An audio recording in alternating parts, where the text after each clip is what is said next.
আল্লাহ যদি জিজ্ঞাসা করি কারণে পাঠাইতেন, এটা আল্লাহ সুবহানাহু ওয়া তাআলা কাউকে জিজ্ঞাসা করেন না, আল্লাহর ইচ্ছা মতো আল্লাহ পাঠান। এই কারণে মানুষ বাধ্য হয়ে বাংলাদেশে আসে, এই দেশে জন্মগ্রহণ করে। তাহলে খেয়াল রাখতে হবে, ঈমান নাই এই লোককে আল্লাহ বলছেন শাররুল বারিয়া, সৃষ্টি জগতের মধ্যে সবচেয়ে। আর যার ঈমান আছে তাকে আল্লাহ কি বলছেন? ইন্নাল্লাযীনা আমানু ওয়া আমিলুস সালিহাতি উলাইকা হুম খায়রুল বারিয়া। যে মানুষগুলোর মধ্যে ঈমান আছে এই মানুষগুলো খায়রুল বারিয়া, সৃষ্টির মধ্যে সবচেয়ে সেরা। এদের চেয়ে দামি, এদের চেয়ে মূল্যবান, এদের চেয়ে সম্মানিত মানুষ দুনিয়া। ইজ্জতটা, সম্মানটা শুধুমাত্র ঈমানদারের জন্য, আল্লাহর জন্য। এজন্য ঈমানদার জীবিত থাকতেও সম্মানিত, মারা গেলেও সম্মানিত।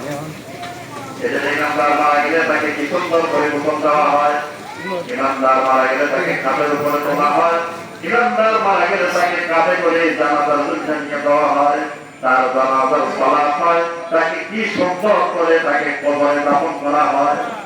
এই সম্মান কোন মুশরিকের, কোন কাফেরের জমিনেও নেই।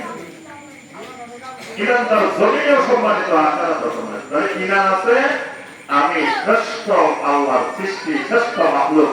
ঈমান নাই আমি নিকৃষ্ট মানুষ। ঈমান আছে আল্লাহ রাব্বুল আলামিনের সাথে বান্দার মহব্বত তৈরি হয়, ভালোবাসা তৈরি হয়।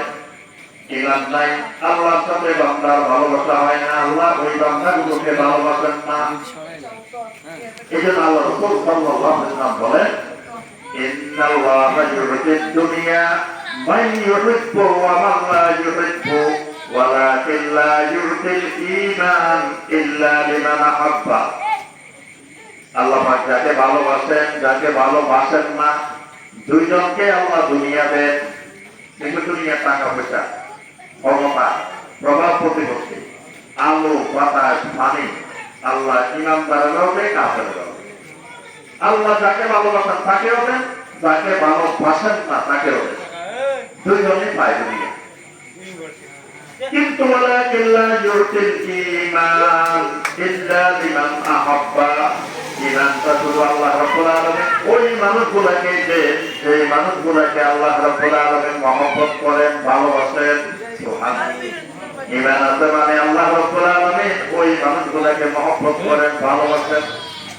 এজন্য আল্লাহ পাক ঘোষণা করেন, আল্লাহু ওয়ালিয়্যুল্লাযীনা আমানু ইউখরিজুহুম মিনাজ যুলুমাতি ইলান নূর। সূরা আল-বাকারা 257 নম্বর আয়াত। আল্লাহ পাক বলেন, জমিনে যত ঈমানদার আছে সমস্ত ঈমানদার আমি আল্লাহর ওলি। সুবহানাল্লাহ।